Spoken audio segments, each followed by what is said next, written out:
नमस्कार। 3 राज्यों के लिए राज्यसभा चुनाव 2023 के परिणाम घोषित कर दिए गए हैं और 10 सीटों का क्या चुनावी गणित रहा है। 10 सीटों का जो रिजल्ट है वो चौंकाने वाला सामने आ रहा है, क्योंकि 3 राज्य जिसमें पश्चिम बंगाल, गुजरात और गोवा में राज्यसभा चुनाव पर जो परिणाम है वो घोषित कर दिए गए हैं। जिनमें अगर बात की जाए तो 10 सीटों के लिए, जिनमें 6 सीटें पश्चिम बंगाल, 3 सीटें गुजरात और 1 सीट गोवा की थी। और यहाँ के क्या नतीजे हैं, क्योंकि 10 सीटें सबसे महत्वपूर्ण मानी जा रही थी और ये माना जा रहा है कि लोकसभा चुनाव से पहले राज्यसभा की इन 10 सीटों का जो चुनावी नतीजे हैं वो काफी चौंकाने वाले हैं और इसे सेमीफाइनल की तरह देखा जा रहा है। ऐसे में राज्यसभा चुनाव का क्या असर 2024 के लिए पड़ेगा, इसको लेकर रिजल्ट सामने आ चुके हैं और ये माना गया है कि यहाँ पर जो है 10 ही सीटों पर निर्विरोध यहाँ पर जो है उम्मीदवारों को चुन लिया गया है। यहाँ 24 जुलाई को चुनाव होने थे, लेकिन इससे पहले ही यहाँ पर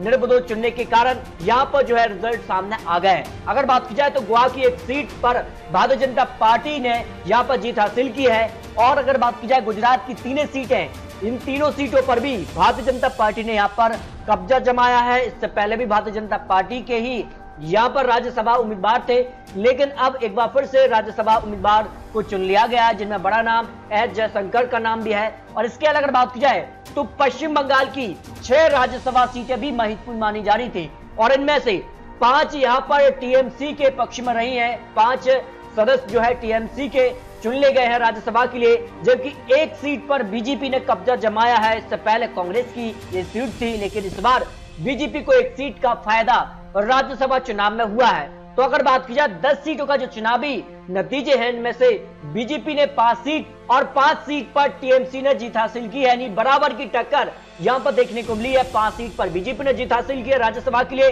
और 5 सीट पर टीएमसी 1 सीट का बीजेपी को राज्यसभा में फायदा हुआ है। इस तरह से अगर बात की जाए तो एनडीए का आंकड़ा अब 111 राज्यसभा के लिए पहुंच गया है, जबकि अगर बात की जाए तो यहां पर विपक्ष में 128 का आंकड़ा राज्यसभा के लिए पहुंच गया। तो आने वाले वक्त में क्या एनडीए को राज्यसभा चुनाव में भी अपना बहुमत मिलेगा या फिर लोकसभा चुनाव के लिए क्या कुछ आंकड़ा बनेगा, क्योंकि माना जा रहा है कि बीजेपी का ये मिशन है लोकसभा की तरह यहाँ पर राज्यसभा चुनाव में भी पूर्ण बहुमत हासिल किया जाए। तो इस तरह से राज्यसभा चुनाव को लेकर महत्वपूर्ण आंकड़े दिए हैं, लेकिन लोकसभा चुनाव की तैयारी भी शुरू हो गई है और लोकसभा चुनाव के लिए किसका पलड़ा भारी है, क्योंकि अब गठबंधन का दौर शुरू हो चुका है। विपक्ष भी यहाँ पर गठबंधन कर रहा है, तो एनडीए ने भी अपना गठबंधन मजबूत करने के लिए एक बड़ी मीटिंग की है।